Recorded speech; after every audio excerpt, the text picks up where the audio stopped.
और अब खबरों में आगे बढ़ेंगे। बैतूल से बड़ी खबर है, जहां 40 लाख का बिजली बिल घोटाला मामला तो एमपीईबी के नाम पर राशि निजी खातों में ट्रांसफर कराई गई है। बता दें कि प्रशासन ने 3 कर्मचारियों को निलंबित किया। आदिवासी छात्रावासों के बिजली बिल का पूरा मामला है।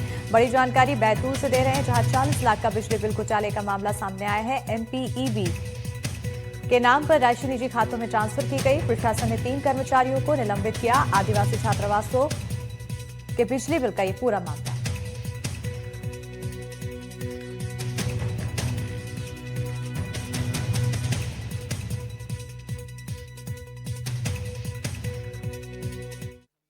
इसका मतलब हमें संज्ञान में आए हैं और इसके लिए हम लोगों के माध्यम से जो ट्राइबल विभाग के 3 कर्मचारी जो जनपद पे अटैच थे, जो ये काम देखते थे, उनके विरुद्ध कड़ी कार्रवाई की जा रही है। इसमें हमारे संज्ञान में आया है कि एक वहाँ पे जनपद में ऑपरेटर भी था, जिसके द्वारा जो है जिसने ये स्वीकार भी किया है कि उसके द्वारा ये अकाउंट नंबर परिवर्तन किया गया। तो हम लोग अभी एफआईआर की कार्रवाई हमारे प्रचलन में है और साथ में इनके विरुद्ध, तीनों के विरुद्ध अनुशासनात्मक कार्रवाई भी हम लोगों ने प्रारंभ कर दी है। और इसी पर ज्यादा जानकारी के साथ बैतूल सहयोगी अकील अहमद फोन लाइन पर जुड़ चुके हैं। अकील, बड़ा घोटाला, आखिर इस घोटाले से जुड़ी हुई क्या कुछ डिटेल? देखिए, ये जनजातीय कार्य विभाग का एक भ्रष्ट है, चपरासी है, जो ब्लॉक ऑफिस में अटैच था, जिसकी जिम्मेदारी थी, हालांकि ये है चपरासी, लेकिन ये कंप्यूटर ऑपरेटिंग का काम करता था और ये इसकी जिम्मेदारी थी कि जो छात्रावास होते हैं ब्लॉकों में, उन छात्रावासों के बिजली के बिल के जो देयक हैं उनका भुगतान करना। लेकिन इसने चालाकी ये की, पिछले 2 साल में अपने अलग एक वेंडर बना के मिलते जुलते खातों में लगभग 40 लाख रुपए ये अब तक ट्रांसफर कर चुका है।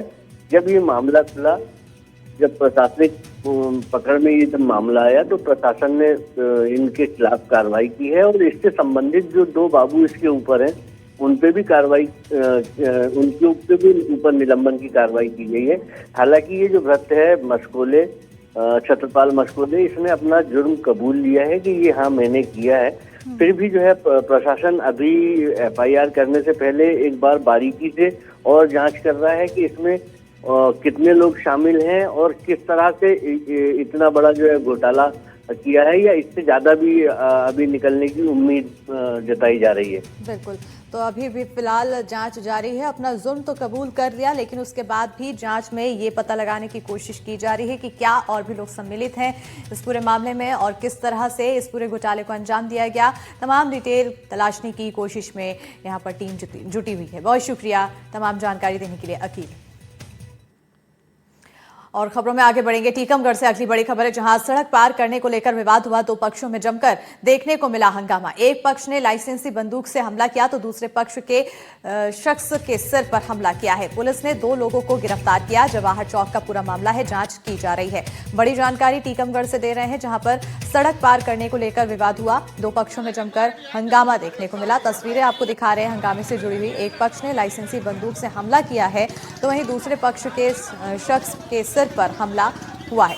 पुलिस ने 2 लोगों को इस पूरे मामले में गिरफ्तार किया। जवाहर चौक का पूरा मामला है। फिलहाल अब पुलिस की तरफ से जांच की जा रही है। हंगामे से जुड़ी हुई तस्वीरें आपको हम दिखा रहे हैं, जहां पर बवाल मचा हुआ दिखाई दिया।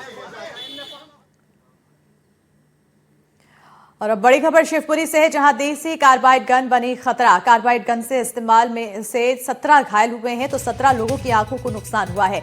2 लोगों की हालत गंभीर बताई जा रही है, जिन्हें ग्वालियर रेफर किया गया है। शिवपुरी में दीपावली पर देसी कार्बाइड गन के इस्तेमाल से 17 लोग घायल हो गए और इनमें से 2 गंभीर रूप से घायल बताए जा रहे हैं। उन घायल मरीजों को ग्वालियर रेफर किया गया है, जो मौजूदा समय में रतन ज्योति अस्पताल में भर्ती हैं। बाकी के 15 घायलों की हालत सामान्य बताई जा रही है। ज्यादा जानकारी के साथ सहयोगी अतुल गौड़ फोन लाइन पर जुड़ चुके हैं। अतुल, लगातार मामले देखने को मिले भोपाल में, ग्वालियर में और अब शिवपुरी से भी मामले सामने आए हैं। इसके बाद क्या कुछ कार्रवाई की गई कार्बाइड गन को लेकर और घायलों की क्या कुछ हालत?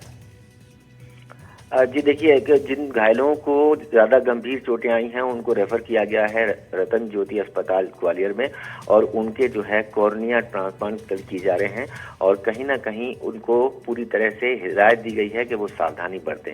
साथ ही साथ जो अन्य लोग हैं जिनको आंखों में नुकसान पहुंचा है उनको भी हिदायत दी जा रही है कि वो अपनी आंखों का ख्याल रखें और उनकी चिकित्सीय व्यवस्था की गई है। हालांकि प्रशासन ने कदम उठाते हुए पूरी तरह से देसी कार्बाइड गन को प्रतिबंधित कर दिया है और किसी भी तरह से इसके उपयोग और इसके प्रचार प्रसार पर पूरी तरह से अब अंकुश लगा दिया गया है। लेकिन जो मामला है वो मामला दीपावली के दौर से शुरू हुआ और कहीं ना कहीं सोशल मीडिया पर इस तरह के जो वीडियो थे इसको बनाने के, उनको लेकर के लोगों ने उसे सर्कुलेट किया और न केवल सर्कुलेट किया बल्कि उसको बनाना सीखा और उसका उपयोग किया। और उसका परिणाम यह है कि शिवपुरी से 17 मरीज सामने आए जिनकी आंखों को नुकसान पहुंचा और उसके बाद प्रशासन हरकत में आया और इस तरह के कदम उठाए गए ताकि इसको पूरी तरह से नियंत्रित किया जा सके और प्रतिबंधित किया जा सके। जी बिल्कुल, तमाम कदम